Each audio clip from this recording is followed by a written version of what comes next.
বাঙালি special রান্নাঘরে সব বন্ধুদের স্বাগত। আজকে আমি দেখাবো রুই মাছের একটা দারুণ রেসিপি। রুই মাছের রেসিপি করার জন্য আমি এখানে রুই মাছ নিয়ে নিয়েছি, 8 টুকরো আছে তাজা। বন্ধুরা এখানে আছে আপনার পেঁয়াজ কুচো, টমেটো কুচো, আদা রসুন, কাঁচা লঙ্কা চালা করে নিয়েছি, 9টা এলাচ, 1 টুকরো দারচিনি, ধনে পাতা নিয়েছি, এখানে সরু সরু কেটে নেওয়া আলু। বন্ধুরা এই আমার লেগেছে। রেসিপিটি শুরু করার আগে বলবো রেসিপিটাকে লাইক করবেন, শেয়ার করবেন। নতুন নতুন রেসিপি দেখতে গেলে আপনারা চ্যানেলটাকে সাবস্ক্রাইব করে নেবেন। তো বন্ধুরা ঠিক যেভাবে খাই ঠিক আপনাদের সেভাবেই দেখাবো। দারুণ রেসিপি, খেতে খুব সুন্দর। তো চলুন শুরু করা যাক। তো বন্ধুরা প্রথমে মিক্সারটা নিয়ে নিয়েছি। মিক্সারে এক এক করে দেখতে থাকুন। রসুন, আদা, গরম মশলা মানে এলাচ আর দারচিনি দিলাম, লবঙ্গ দিইনি আমি। আর এখানে দিয়ে দেবো আপনার হলুদের গুঁড়ো, দিয়ে দেবো এখানে হলুদের গুঁড়ো,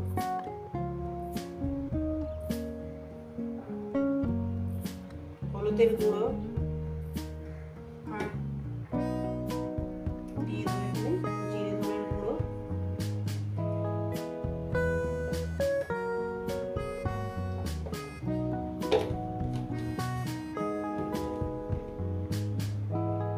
তো বন্ধুরা এখানে দিয়ে দেবো শুকনো লঙ্কা, 6-7টা শুকনো লঙ্কা দিয়ে এটা ভালো করে পেস্ট করে দেবো। এরপর মশলাটা আমি বেটে নিয়েছি। এরপর এই যে মাছগুলো আছে, মাছগুলোর উপর আমি দিয়ে দিলাম। এই মশলা বাটি ধোয়া জলটা আমি পরে ব্যবহার করব, এখন আমি আর দেবো না। এটাকে ভালো করে মেখে নিতে হবে। চামচের সাহায্যে আমি মেখে নিব। বন্ধুরা এই মাছটাকে মেখে মিনিমাম আমি 10-15 মিনিট রেখে দেবো, ম্যারিনেট করে এটা রেখে দেবো। তার মধ্যে আমি অন্য কাজগুলো সেরে নেব, যেগুলো আগে করার সেগুলো আমি করে নেব। তখন মাছটাকে ম্যারিনেট হবে, মশলা যাতে ঢুকে যায়। আর এখানে আপনার দিয়ে দেবো লবণ, দিয়ে দেবো লবণ, মাছের মতন আমি লবণটা দিলাম, পরে যদি লাগে দেব। রেসিপিটা কিন্তু পুরোটাই দেখবেন, একটু বাদ দেবেন না। আর কেমন লাগছে অবশ্যই কিন্তু কমেন্টে বলে দেবেন যে আপনাদের ভালো লাগছে। খারাপ লাগলেও বলবেন যে এই রেসিপিটা আপনাদের ভালো হয়নি। এটা আমি মেখে রেখে দেবো বন্ধুরা। তো বন্ধুরা আমি গ্যাস ধরিয়ে দিয়েছি, কড়া বসিয়ে দিয়েছি, কড়াটা আমার গরম হবে। তো বন্ধুরা কড়াটা আমার গরম হয়ে গেছে, এবার দিয়ে দেবো তেল, পরিমাণ মতন তেল। এই তেলটাই আমি পরে কাজে লাগাবো। বেশি করে তেলটা আমি দিয়ে দিলাম, নাহলে অন্য তেল আমি নিয়ে নেব, কোনো অসুবিধা নেই। তেলটা আমার গরম হবে। তো বন্ধুরা তেলটা আমার গরম হয়ে গেছে। আলু ভাজবো। প্রথমে আমি আলুটা ভেজে নেব। আলু ভাজার জন্য আমি এখানে অল্প করে লবণ দিয়ে দিলাম, সামান্য পরিমাণে আলু যাতে কালারটা ধরে সেটাই। আলুগুলো এমন করে ভাজবেন, আলুগুলো সম্পূর্ণ অপশনাল, আলুগুলো আপনারা বাদ দিতে পারেন। আর যেহেতু আমার ছেলে বা আমার পরিবার আলু খেতে ভালোবাসে, তাই আমি আলুটা দিচ্ছি।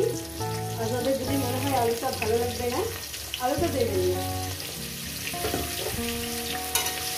আমি আলুটাকে ভাজার মধ্যেই সিদ্ধ করে নেব, যাতে ভাজার মধ্যে পুরোটাই সিদ্ধ হয়ে যায়, সেইভাবে আলুটাকে ভেজে নেব। আলুগুলো আমি সুন্দর করে ভেজে নিয়েছি, ভাজার মধ্যে আমার সব সিদ্ধ হয়ে গেছে। আলুগুলো আমি উঠিয়ে নিলাম।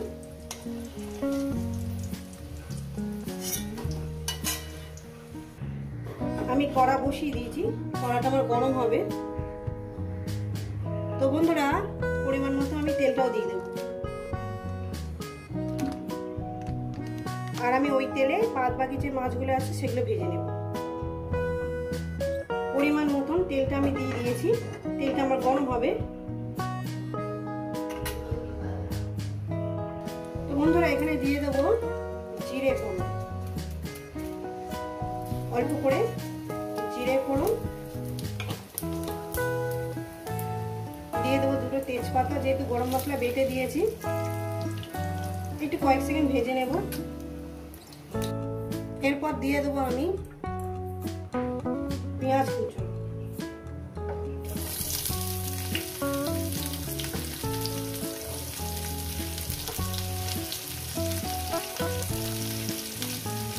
পেঁয়াজ কুচোগুলো দিয়ে মিনিমাম 2 মিনিট আমি ভেজে নেব। তার সঙ্গে কাঁচা লঙ্কাগুলো আমি দিয়ে দিলাম যাতে ভাজা হয়ে যায়, দিয়ে দিলাম। এবার এখানে দিয়ে দেবো লবণ, লবণটা দিয়ে দিলাম। এবার এটাকে আমি মিনিমাম 2 মিনিট ভেজে নেব। রেসিপিটা পুরোটাই দেখবেন, একটু বাদ দেবেন না। আর এইভাবে রান্না করে আপনারা খেয়ে দেখবেন, খুবই ভালো লাগবে। 2 মিনিট ভেজে নেব। এরপর কি করব, আমি মাছগুলো আমি এক এক করে সাজিয়ে দেব। বন্ধুরা ভিডিওটা অনেকটা একটু বড় হবে, এই জন্য বন্ধ করে আমি কাজটা করছি, কিছু মনে করবেন না।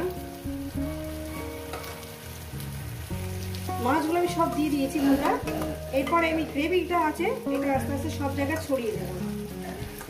রেসিপিটা কিন্তু পুরোটাই দেখবেন কিন্তু, আর কেমন লাগছে। আর এই মিক্সারে বাটি ধোয়া জলটা আমি গামলির মধ্যে দিয়ে দেবো, তারপর গামলির জলটা আমি এখানে ব্যবহার করব। প্রত্যেকটা সাইড মিনিমাম আমি 2 মিনিট করে রান্নাটা করব। আর এইভাবে করে উল্টিয়ে, বেশি উল্টাতে যাবেন না, যেহেতু কাঁচা মাছটা যেহেতু আমি ভাজা ভাজা করছি। গ্যাস কিন্তু মিডিয়ামে রাখবেন, গ্যাস কিন্তু আপনারা হাইতে দেবেন না। আর এইভাবে কিন্তু রান্নাটা করবেন, আশা করি আপনাদের রেসিপি খুব সুন্দর হবে।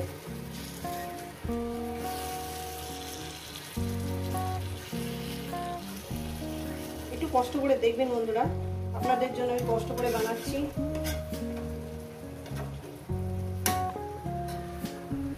তো বন্ধুরা আর 2 মিনিট হয়ে গেছে, এরপর আমি ফের উল্টিয়ে দেব।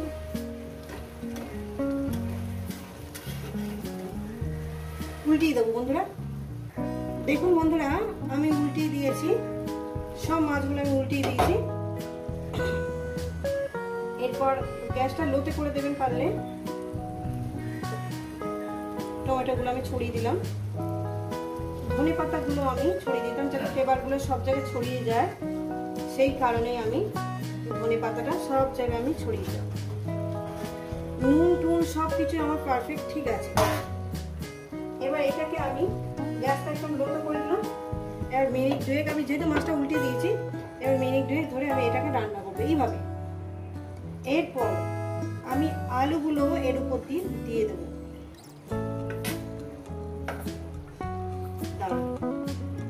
দেখছেন বন্ধুরা আলুটাকে সাজিয়ে দিয়েছি। এবার কি করবো, ওই যে মশলা মাখা গামলির জলটা আছে ওইটা একটু গরম করে নেবো। তো বন্ধুরা এটা নামিয়ে একটু গরম জল করে নিতে হয়েছে। ওই মশলা বাটিগুলো এটা দিয়ে দেবো, দিয়ে দিলাম একদম গরম জল, গরম মশলা ধোয়া জল। এবার এটাকে দিয়ে দেওয়ার পর আমি আরো 2-3 মিনিটের জন্য চাপা দেব। তো এখানে আমি 3 মিনিটের জন্য চাপা দিলাম, 3-4 মিনিটের জন্য। ফিরছি প্রায় 3-4 মিনিট পর। তো বন্ধুরা আমি ফিরছি প্রায় 3-4 মিনিট পর। দেখেন বন্ধুরা দারুণ সেন্ট বেরিয়েছে। তো এটা এইরকমই থাকবে। এই রেসিপি যদি আপনাদের ভালো লাগে থাকে অবশ্যই কিন্তু কমেন্ট করে জানাবেন, রেসিপিটা লাইক করবেন, শেয়ার করবেন। নতুন নতুন রেসিপি দেখতে গেলে আমাদের চ্যানেলটাকে সাবস্ক্রাইব করে নেবেন। আবার নতুন কোনো রেসিপির সঙ্গে দেখা হচ্ছে। সবাইকে বলবো, সব বন্ধুদের বলবো সুস্থ থাকবেন, ভালো থাকবেন আর আমার নিত্য নতুন ভিডিও দেখবেন।